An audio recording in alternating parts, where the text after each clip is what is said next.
What if I told you there are psychological tricks so powerful that they work on virtually every human being on the planet? These aren't theories. These aren't guesses. These are scientifically backed techniques used by FBI negotiators, world-class salespeople, and master manipulators every single day. And after this video, you'll never look at a conversation the same way again. Before we begin, if you find value in this, subscribe to Dark Mind and hit the notification bell. We break down the psychology that gives you an unfair advantage in life. Let's begin. Trick number 1. The power of silence. Most people are terrified of silence. When there's a pause in conversation, they rush to fill it. They ramble. They over-explain. They give away information they never intended to share. But the smartest people in the room, they weaponize silence. Here's how it works. When someone gives you an answer and you stay silent, their brain panics. The silence feels uncomfortable, so they keep talking. And the more they talk, the more they reveal their true intentions, their insecurities, their weaknesses. FBI negotiators use this technique in every interrogation. They ask a question, get an answer, and then say absolutely nothing. 9 times out of 10, the suspect starts talking again and reveals critical information. Try this in your next conversation. Ask someone a question. When they answer, just nod slowly and stay quiet. Watch how much more they tell you. It's almost scary how well this works. The person who controls the silence controls the conversation. And the person who controls the conversation controls the outcome. Trick number 2, the name technique. The most beautiful sound in any language is a person's own name. Dale Carnegie said this almost 100 years ago, and science has proven him right. When you use someone's name in conversation, something incredible happens in their brain. The medial prefrontal cortex lights up. This is the part of the brain associated with self-identity and self-worth. Hearing their own name makes them feel recognized, valued, and important. Here's how to use this. Don't just say someone's name at the beginning of a conversation. Sprinkle it throughout. Not every sentence, that would be creepy. But every few minutes, naturally work their name in. Instead of saying, I think that's a great idea, say, I think that's a great idea, Sarah. Instead of thanks for your help, say, thanks for your help, Michael. This tiny adjustment makes people trust you more, remember you more, and feel more connected to you. Politicians, salespeople, and leaders use this instinctively. Now you know why. Trick number 3, the mirroring effect. Humans are hardwired to trust people who are similar to them. This is an evolutionary survival mechanism. If someone looks like you, acts like you, and sounds like you, your brain categorizes them as safe, as part of your tribe. Master manipulators exploit this through mirroring. They subtly copy your body language. If you lean forward, they lean forward. If you cross your arms, they cross their arms. If you speak slowly, they speak slowly. And here's the terrifying part. You never notice it's happening. Your subconscious registers the similarity and floods your brain with trust signals. You start feeling an instant connection with this person. You think you've found someone who truly understands you. But they're not connecting with you. They're copying you, showing you a reflection of yourself, so you'll lower your guard. To use this ethically, subtly mirror the body language of people you want to build rapport with. In a job interview, mirror the interviewer's posture. On a first date, match their energy level. In a negotiation, reflect their speaking pace But also be aware when someone is doing this to you. If a stranger feels like your soulmate within 5 minutes, ask yourself why. The answer might be mirroring. Trick number 4, the foot in the door technique. In 1966, psychologists Jonathan Friedman and Scott Fraser conducted a fascinating experiment. They went door to door, asking homeowners to place a large, ugly sign on their front lawn that read, "Drive carefully." Almost everyone said no. The sign was huge and hideous. Nobody wanted it on their property. But then they tried something different.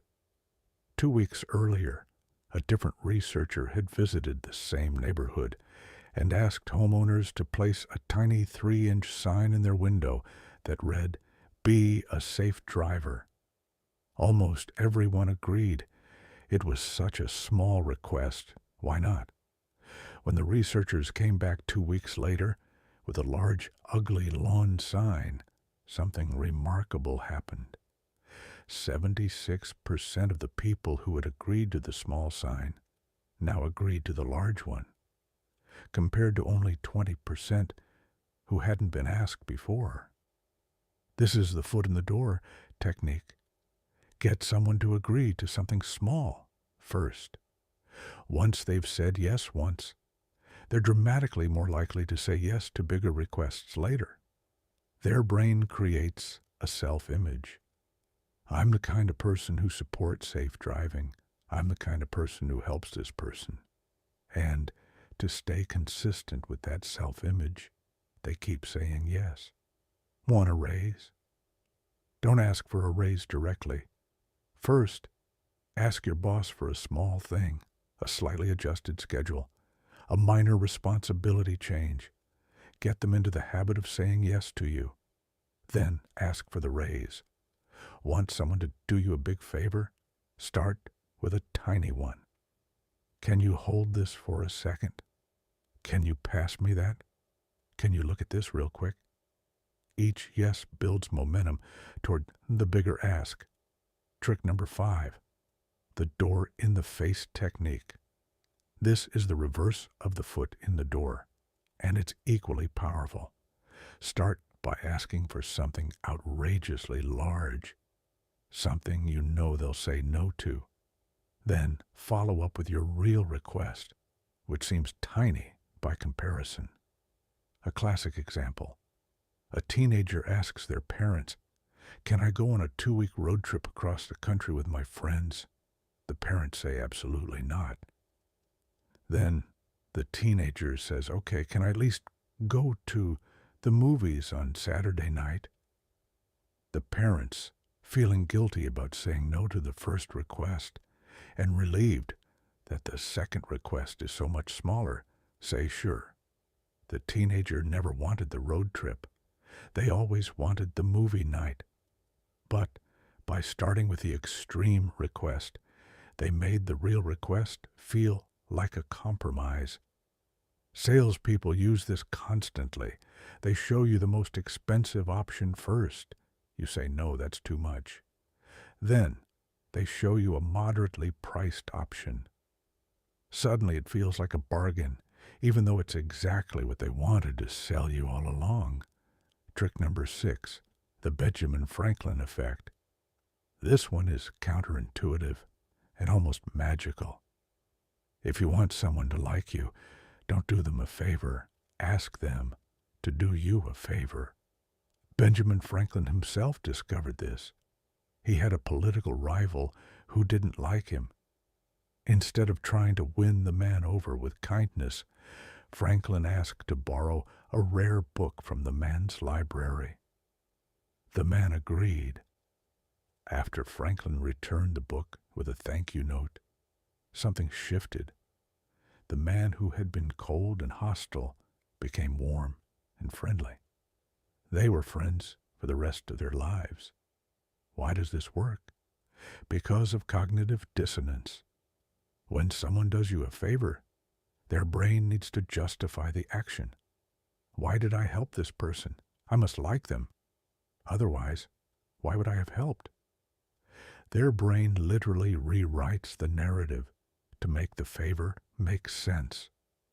And the result is that they genuinely start liking you. So, if someone at work seems cold toward you, don't try harder to be nice. Ask them for advice. Ask to borrow something. Ask for a small recommendation. Watch how their attitude changes. Trick number 7. Strategic vulnerability. This is perhaps the most powerful and least understood psychological technique. Most people think power comes from appearing invincible. Never show weakness. Never admit mistakes. Never let them see you struggle. But the research shows the exact opposite. People trust and follow leaders who show calculated vulnerability far more than those who appear perfect. This is called the pratfall effect. When a competent person makes a small mistake or shows a minor weakness, their likability actually increases. They become more relatable, more human, more trustworthy. The key word here is strategic. You don't share your deepest insecurities with strangers. You don't cry in a job interview. You selectively reveal small vulnerabilities that make you appear authentic without undermining your competence. In a presentation, saying, "I'm a bit nervous because I really care about this topic," makes the audience root for you. On a first date, admitting I'm not great at this, you'll have to help me, creates a bond. In a negotiation, saying I might be wrong about this, what do you think makes the other person drop their defenses? Perfect people are intimidating. Slightly imperfect people are magnetic. The trick is choosing which imperfections to reveal and when. Let's recap these 7 tricks. The power of silence. Stay quiet and people reveal everything. The name technique. Use their name and they instantly trust you more. The mirroring effect. Copy their body language and they feel connected to you. The foot in the door. Start small and they'll agree to anything later. The door in the face. Start big and your real request feels like nothing. The Benjamin Franklin effect. Ask for favors and they'll start liking you. Strategic vulnerability. Show small weaknesses and they'll trust you completely. These 7 techniques are used every day by the most powerful and influential people on the planet. The question is, will you use them or will they keep being used on you? If this video opened your mind, subscribe to Dark Mind. Hit the notification bell so you never miss a video. And remember, knowledge is only power when you use it.